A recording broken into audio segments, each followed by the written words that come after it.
हाय everyone, मैं Urmila Bajoka, business coach and motivator.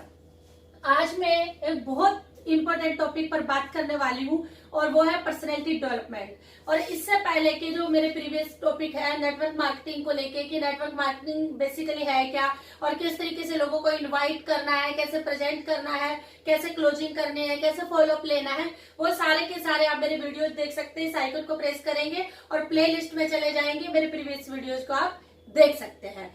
तो अभी जो मैंने आपको बताया कि जो आज जो बात करने वाली बहुत ज्यादा इम्पोर्टेंट टॉपिक है वो है पर्सनैलिटी डेवलपमेंट का। और ये एक ऐसा टॉपिक है, ये नहीं कि ये एक ही बार में इंसान इसको सीख सकता है। ये ऐसा टॉपिक है, इसको हमें पूरा लाइफ लॉन्ग सीखना होता है, जिसको मैं भी आज भी सीख रही हूँ। लेकिन आज मैं कुछ मेन पॉइंट है उस पर बात करूंगी। अदरवाइज एक ऐसा टॉपिक है, आप जितना इसको सीखते जाएंगे उतना आप निखरते जाएंगे। इसको हमें लॉन्ग लाइफ सीखना होता है। तो बेसिकली पर्सनैलिटी डेवलपमेंट है क्या, यानी पर्सनैलिटी, जैसे आपकी पर्सनैलिटी होगी वैसा ही आपका डेवलपमेंट होगा। समझे आप, कि जैसे आपकी पर्सनैलिटी है वैसा ही आपका डेवलपमेंट है। तो क्या है, कैसे आता है, कुछ पॉइंट है, यानी कि जैसे आपके थॉट है, जैसे आपके विचार है, वैसे आपकी फीलिंग होगी, यानी कि आपकी भावनाएं होंगी। फिर वैसे ही आपका एटीट्यूड आएगा, यानी कि रवैया होगा। फिर वैसे ही आपकी हैबिट होगी, आदतें होंगी। ऑल ओवर पावरफुल पर्सनैलिटी बनती है इन सारी चीजों से। यानी कि पावरफुल थॉट्स है, अगर आपके विचार पावरफुल है तो आपकी जो फीलिंग्स है वो पावरफुल होंगी। और अगर आपकी फीलिंग्स पावरफुल है, भावनाएं पावरफुल है, तो आपका जो एटीट्यूड है, रवैया है, वो आपका पावरफुल होगा। अगर आपका एटीट्यूड पावरफुल है तो डेफिनेटली आपकी जो हैबिट है वो पावरफुल होगी। तो इस तरीके से ऑल ओवर पर्सनैलिटी जो है बनती है। ये कुछ पॉइंट्स है। अब पर्सनैलिटी है क्या, बेसिकली पर्सनैलिटी का मतलब क्या है। पर्सनैलिटी यानी कि एक शब्द होता है पर्सोना। पर्सोना का मतलब होता है मुखौटा, जिसको हर इंसान लेके चलता है, तो वह पर्सनैलिटी है। तो पर्सनैलिटी जो होती है ये 2 टाइप की होती है। पहली इंटरनल, दूसरी एक्सटर्नल। यहाँ पे 80-20 का रेशो चलता है, यानी 80% जो पर्सनैलिटी होती है वो हमारी इंटरनली होती है और 20% जो होती है एक्सटर्नली होती है, जो बाहर से दिखाई हमें जो देती है। तो इंटरनली क्या होता है, सबसे मेन जो इसमें पॉइंट आता है वो आता है आपका कॉन्फिडेंस, कि आपका कॉन्फिडेंस कितना है, आपकी पर्सनैलिटी में वो नजर आना चाहिए। कॉन्फिडेंस, आप एकदम से कॉन्फिडेंस कैसे आएगा आपके, अभी जैसे मैंने कहा ना कि आपके पावरफुल थॉट होंगे। थॉट कहाँ से आएंगे, आपके पावरफुल विचार कहाँ से आएंगे, आपको कॉन्फिडेंस कैसे आएगा माइंड में। तो उसके लिए आपको बहुत अच्छी बुक्स पढ़नी है, ट्रेनिंग्स लेनी है। जहां भी आए आप वहां पे आपके जो भी सिस्टम है वहां से आपने ट्रेनिंग्स लेनी है, बुक्स पढ़नी है, मोटिवेशनल वीडियो देखने, यानी कि ये सब कुछ देखेंगे तो आपके जो पावरफुल थॉट्स होंगे, तो जिसकी वजह से आपका कॉन्फिडेंस बनेगा। और जब आपका कॉन्फिडेंस स्ट्रांग होगा तो जो आपकी डिसीजन मेकिंग जो पावर है, कैपेसिटी है, आप उसको कर सकते हैं। नॉर्मली क्या होता है, जिन लोगों का कॉन्फिडेंस लो होता है वो लोग डिसीजन मेकर नहीं होते, वो किसी भी चीज के लिए अपना तुरंत निर्णय नहीं ले सकते, उनमें डिसीजन मेकिंग की पावर नहीं होती है। जब आपका कॉन्फिडेंस हाई लेवल होता है, हाई होता है, तब आप ऑन द स्पॉट अपना जो है डिसीजन ले सकते हैं। फिर आपके सोचने का तरीका, वही मैंने कहा है कि आप माइंड में क्या डाल रहे हैं, आपके थॉट क्या है, विचार क्या है, और आपका कॉन्फिडेंस जैसे बढ़ेगा आपको सोचने का तरीका भी बढ़ेगा। क्योंकि जब आपके विचार बदलेंगे ऑटोमेटिक आपकी जो पावरफुल फीलिंग्स आएंगी, भावनाएं आएंगी, तो आपका अपना सोचने समझने का तरीका भी बदलेगा। कैसे, जब आप जो आपका माइंड में आप जो डाल रहे हैं पॉजिटिव विचार आएंगे, आपके माइंड से नेगेटिविटी खत्म होगी, अच्छे विचार आएंगे आपके दिमाग में। यानी कि आप छोटा नहीं सोचेंगे, बहुत बड़ा सोचेंगे।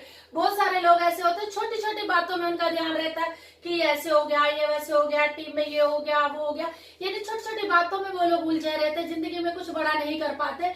तो जब आपके माइंड में पॉजिटिव विचार आएंगे, आप अच्छा सोचेंगे और लाइफ में आप बड़ा करेंगे, ये छोटी छोटी चीजें तो लाइफ में अपने आप आती जाती रहती है। उसके बाद आती है नॉलेज, क्योंकि इंटरनल नॉलेज जब आप बढ़ाएंगे, अपना स्किल को बढ़ाएंगे, नॉलेज को बढ़ाएंगे, तभी आप कुछ कर पाएंगे। तो आपने अपने नॉलेज पे काम करना है, अपनी नॉलेज को बढ़ाना है। और आपकी नॉलेज कैसे बढ़ेगी, बहुत सारे लोग हैं क्या करते हैं, वो लोग कहते हैं कि वैसे टाइम नहीं है, अपने टाइम को ऐसे स्पेंड करते हैं एंटरटेनमेंट के लिए, घंटों घंटों फेसबुक पे लगे रहेंगे, देखते रहेंगे कि किसने क्या पोस्ट डाली है, फेसबुक पे लगे रहेंगे, व्हाट्सएप पे, स्टेटस पे, इंस्टा पे, यानी कि कितना ही टाइम अपना सोशल मीडिया में वेस्ट करते रहते हैं। इसके अलावा टीवी में टीवी देखते रहते हैं, यानी एंटरटेनमेंट के लिए कितने घंटों खराब कर देते हैं। तो आपके ऊपर है कि आप अपने आप की नॉलेज को बढ़ाने के लिए आप क्या कर रहे हैं, उसी समय का आप सही उपयोग कर रहे हैं, क्योंकि उसी समय पे आप अच्छी अच्छी बुक्स पढ़ सकते हैं, अच्छे अच्छे मोटिवेशनल वीडियोज देख सकते हैं, क्योंकि उससे क्या है कि वो सारा कुछ करने से आपकी नॉलेज बढ़ेगी, स्किल बढ़ेगी, आपके अंदर कॉन्फिडेंस आएगा, आप डिसीजन मेकिंग की क्षमता आएगी, आपके अंदर पॉजिटिविटी आएगी और आप लाइफ में कुछ बड़ा कर पाएंगे। तो ये है आपका इंटरनली पर्सनैलिटी। अब एक्सटर्नल पर्सनैलिटी में क्या होता है कि जिसका 20% रोल है वो होता है ड्रेस। डिपेंड करता है कि आपने किस, कहते हैं कि जिस इवेंट में आप जा रहे हैं, जिस ओकेजन पे जा रहे हैं, उसके अकॉर्डिंग आपका ड्रेसअप होना चाहिए। कहते हैं कि first impression is last impression.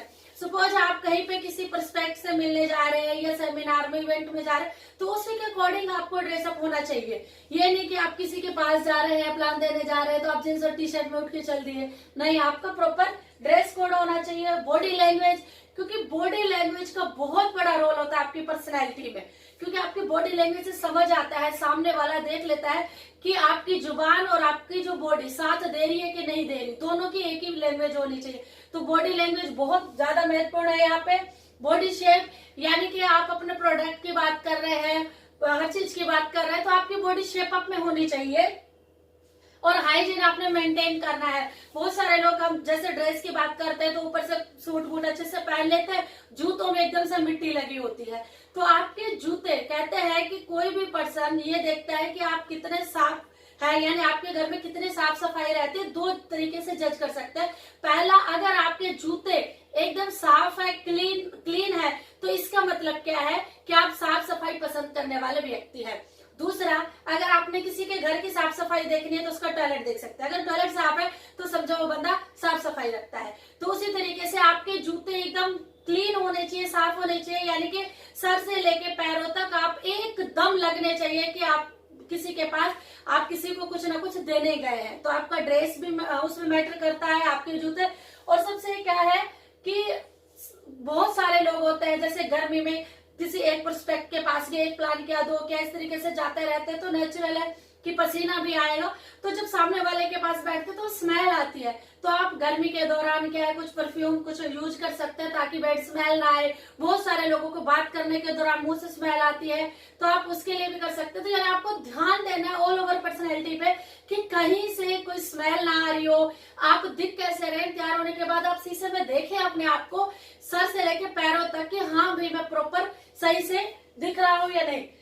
जो मैन आता है वे ऑफ स्पीकिंग, क्या आप बात करने का आपका तरीका क्या, आप किस तरीके से बात कर रहे हैं।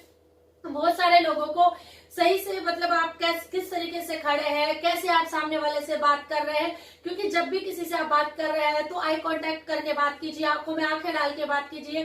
तो ये सारी चीजें हैं ऑल ओवर जो हमारी पर्सनैलिटी डेवलपमेंट में चाहिए। ये मैंने कुछ पॉइंट बताए और इनको आप और ज्यादा डे बाय डे इसको सीखते हैं पर्सनैलिटी डेवलपमेंट के बारे में कि क्या है ये, और इन पॉइंट को अगर आप ध्यान में रखेंगे तो डेफिनेटली आप लोगों को इसमें मदद होगी। धन्यवाद।